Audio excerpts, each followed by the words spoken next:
That's what it sounded like Sunday in Fredericton, as the city's controversial Pride Parade made its way through the streets of the New Brunswick capital, with this year's Grand Marshals, the Fredericton Palestine Solidarity group, leading the parade.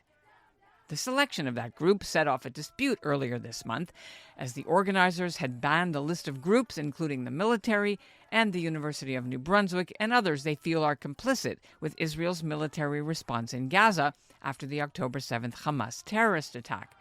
Leaders of Fredericton's small Jewish community launched a petition to try to get City Council and the parade sponsors to take politics out of it. Eventually, the mayor decided not to march, the lieutenant governor pulled out too, and the parade was temporarily canceled, then put back on after organizers said they were being harassed and their safety was being threatened, although they didn't say by who. The disputed march is just the latest flashpoint for the Fredericton Jewish community, a community of 60 families now living through a very uncomfortable time since October 7th. Their synagogue was vandalized in January. The front glass windows were broken. In the spring, an Israeli teenager was beaten up by her Muslim classmate. The attacker was arrested and released, but no charges have been laid.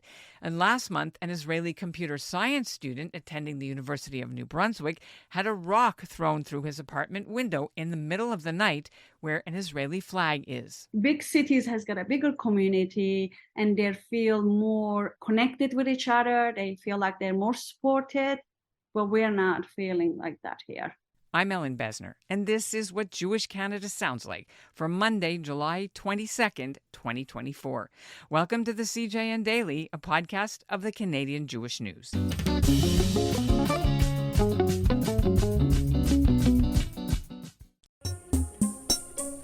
Is life really miserable for the Jews, or are we just glued to a 24-hour news cycle? Should we be worried that so many young rabbis are coming out of seminary as anti-Zionists? And what does Judaism say about polyamory? If you want answers to these questions, well, we don't have any. But we do love asking them. Each week, tune into Bonjour Chai to hear debates and hot takes by me, Avi Feingold, and me, Phoebe Maltz-Bovey, as we sit down with pundits, rabbis, and scholars to talk about the most pressing issues facing Jews in Canada and around the world. Listen and subscribe to Bonjour Chai at thecjn.ca/bonjour or wherever you get your podcasts. We've been reporting on these incidents targeting Fredericton's Jewish community for months now. First, the attack on the Sgoolai Israel synagogue, the only synagogue, on the eve of January 27th, which was the International Day for Holocaust Commemoration. The synagogue had no security cameras. In March, the federal government gave them over $3,000 to help pay for some. Fredericton police say they couldn't declare this as a hate crime because they had no suspects and no video. On today's show, we have two interviews. Coming up later, we'll chat with the Israeli student who had a rock hurled through his apartment window where his Israeli flag was displayed. But first, Ayten Kranat joins me. She's on the board of Fredericton Synagogue, and she started the petition opposing the anti-Israel themed Pride Parade. Welcome to the CJN Daily. Thank you. Can you give us a little background to why you started the petition? Well, when we first heard that the Grand Marshal of Pride Parade was a Palestinian Solidarity group. So that was really stressful for us to hear that such an event, which we all know, they are the Hamas supporters, and also their view of LGBTQ is, we all know, I'm not gonna, go into the detail, but we know their views of LGBTQ, and we feel that they hijacked the Pride Parade in Fredericton, as they did in Toronto, and around the world. What was your ultimate request in your petition? So we wanted sponsors to be aware, because we find that there's a lack of education in people in this matter, what's going on around our situation with Palestine and Israel and the whole war, and they used including the city of Fredericton.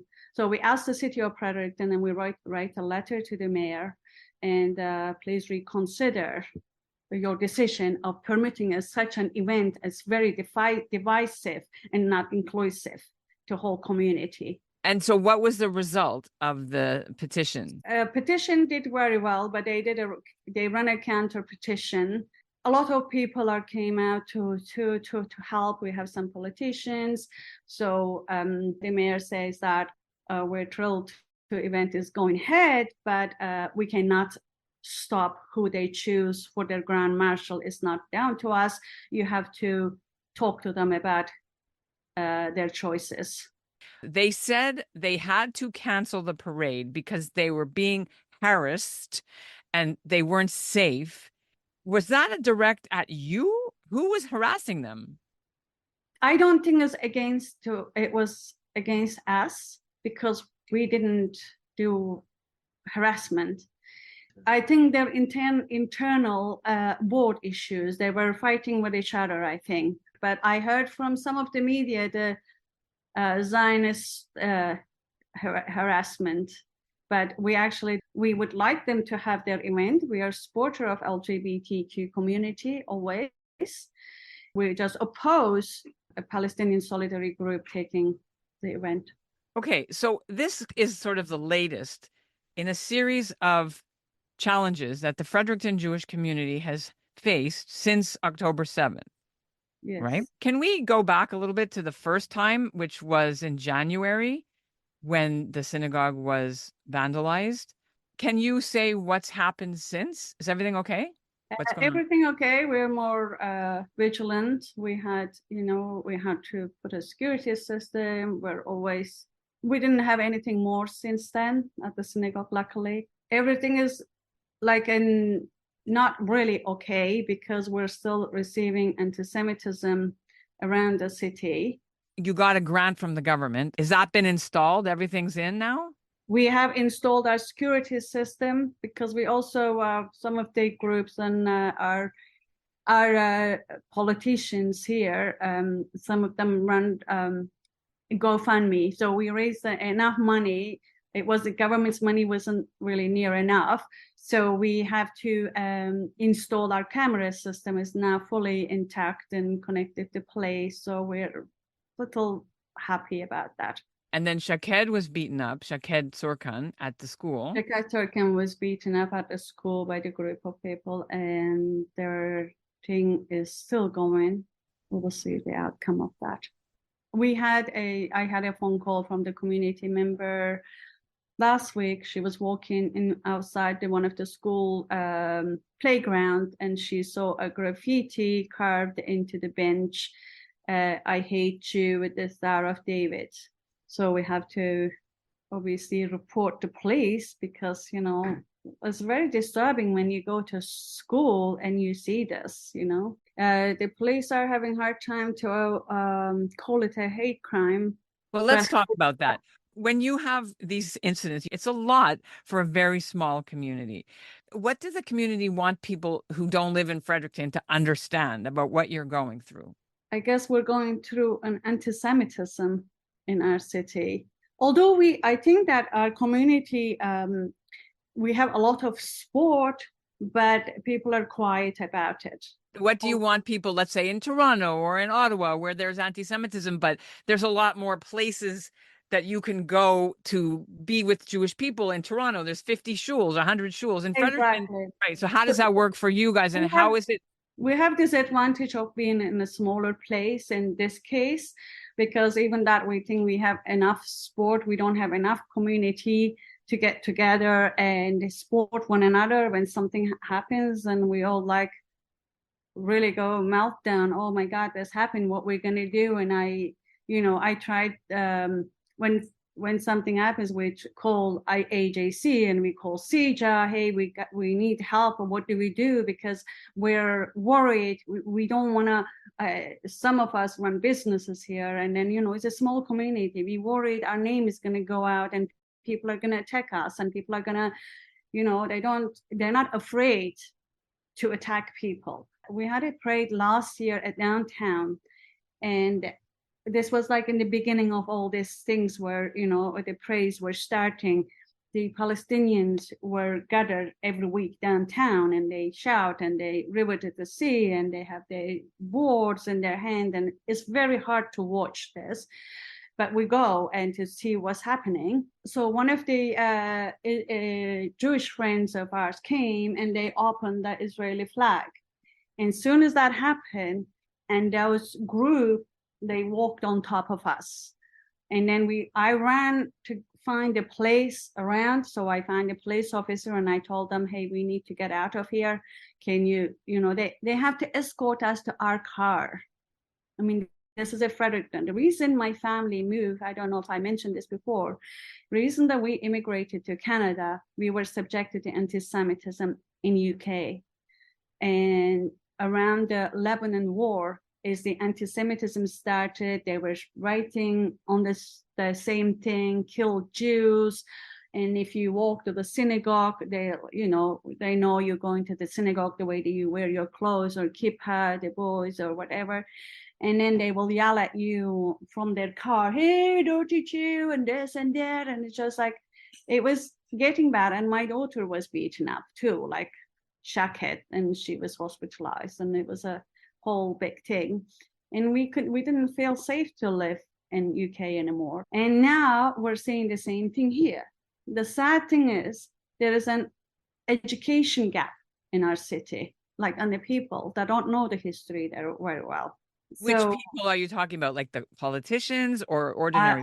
Politicians, the police, the educators, the lack of education on this subject, what's going on with Israel, and there was war happening. Nobody acknowledges it. Like 7th October, no group of marching downtown released the hostages.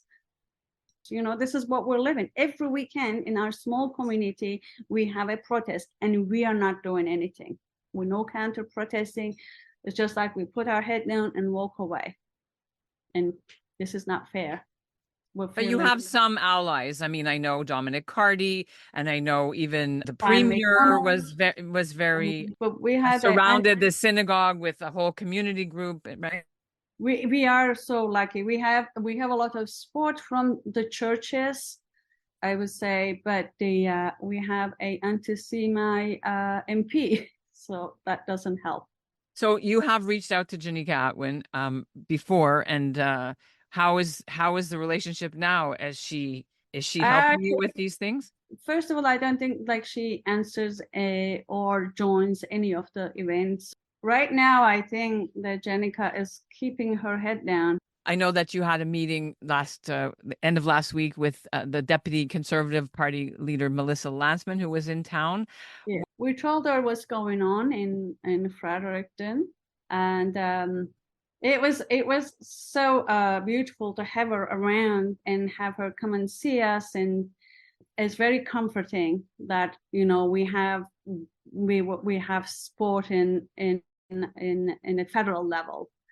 Of course, she is very disappointed how we feel in our city, and we're in such a small city that we're going this much anti-Semitism. We are not feeling easy to be a member of this community right now. That I'm not maybe the people who were born and raised here might feel a little comfortable than I am, but I personally feeling very uneasy to be in a city that I know that they don't support their Jewish community. And you never heard anything from the investigation of the synagogue, right? There was no suspects as far as the vandalism? No, there were no suspect found. They checked all the videos. They did not find anything. Therefore, they can't even call it a hate crime. Somebody throws a brick at the synagogue windows, and that's not a hate crime. They're doing these things and making it normalized. We have to we have walking bridge, and we used to see a lot of writing there. So we literally have to look out for ourselves, what's happening around the city. Mm-hmm. Our Fredericton Police Department is extremely helpful. I just had a phone call from the constable. They wanted give us a support if we were to go downtown. They've been amazing. They do what they can, and we ask extra patrol during the festival at the synagogue. We have regular meeting with them, and they're being fantastic when we thank them for their services, and they're very aware of the situation. They're more aware of the situation than they did a year ago or 2 years ago. So we're grateful, and they're willing to work with us. And, okay, I want to thank you so much for joining me on the CJN Daily. Thank you for having me. Now, as for the beating of 15-year-old Shaked Surkan, which we reported on extensively earlier in the year, her 17-year-old attacker was arrested in May, then released. It's not known if she's under any bail conditions. Police say charges are pending. Meanwhile, an Israeli university student who asked us not to use his full name for security reasons reached out to me at the CJN in late June, just hours after he spent a sleepless night after somebody hurled a big rock through the window of his apartment, smashing 2 panes of glass and sending shards all over his laundry and desk. Luckily, he was in the bedroom and he wasn't hurt. He's sure the attacker saw the Israeli flag his parents sent him when he moved here for school 3 years ago. Here's our conversation shortly after the police left. Fredericton police say this case is also in the hands of their major crimes unit, but did not yet declare it a hate crime. Okay, so have you experienced any anti-Semitism before October 7th in Canada?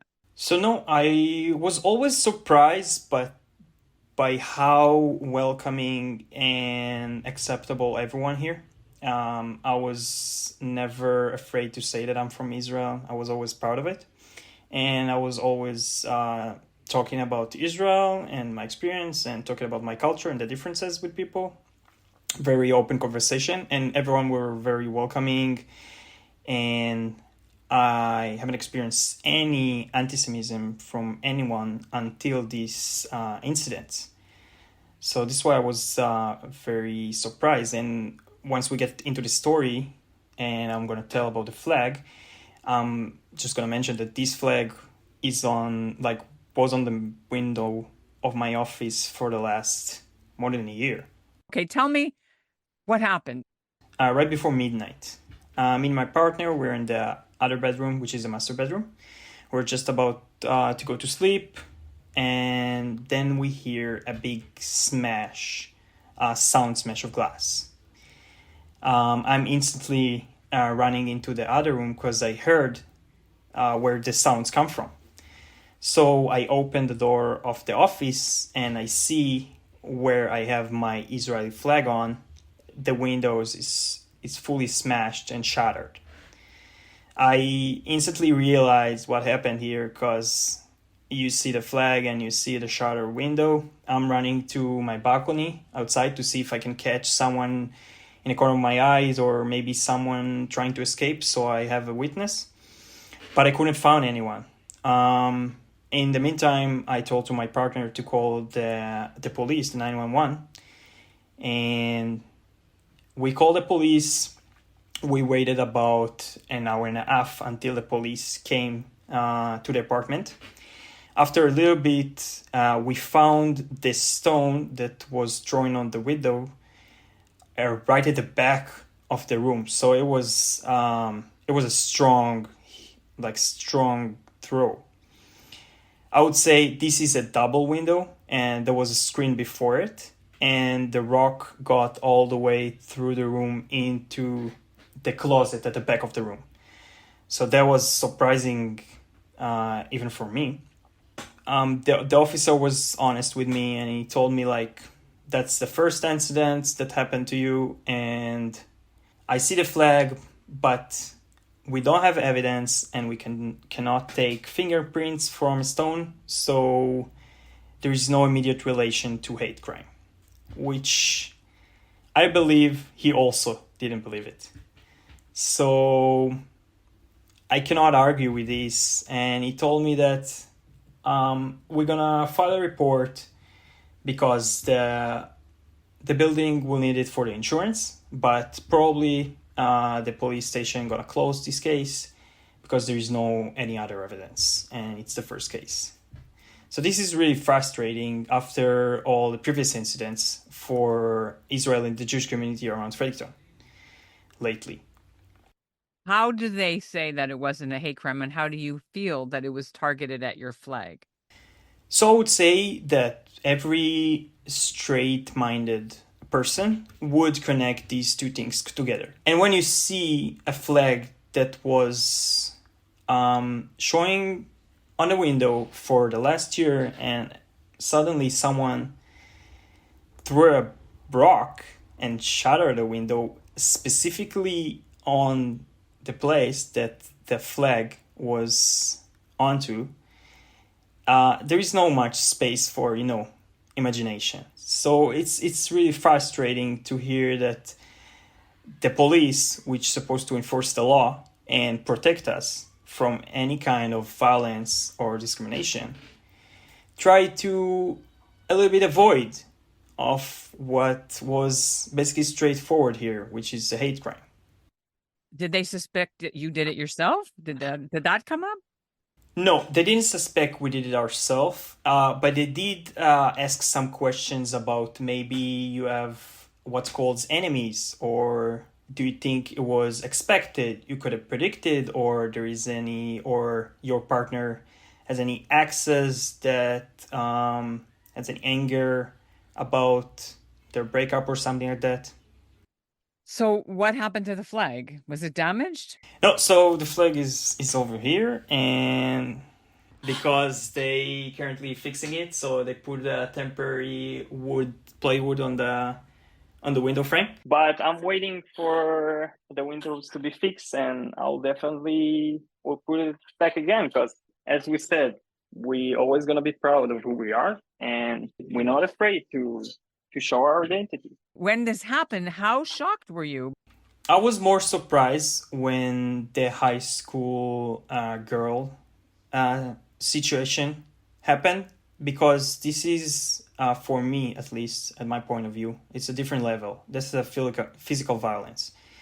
I would say synagogue is a targeted location, so this is why I said I wasn't surprised about that. But then when you see these kind of stories and people getting physical violence because their identity, because they're coming from a certain place, or because they are Jewish, and especially in this small city compared to Canada size, this is a very, very angry situation and very, very annoying.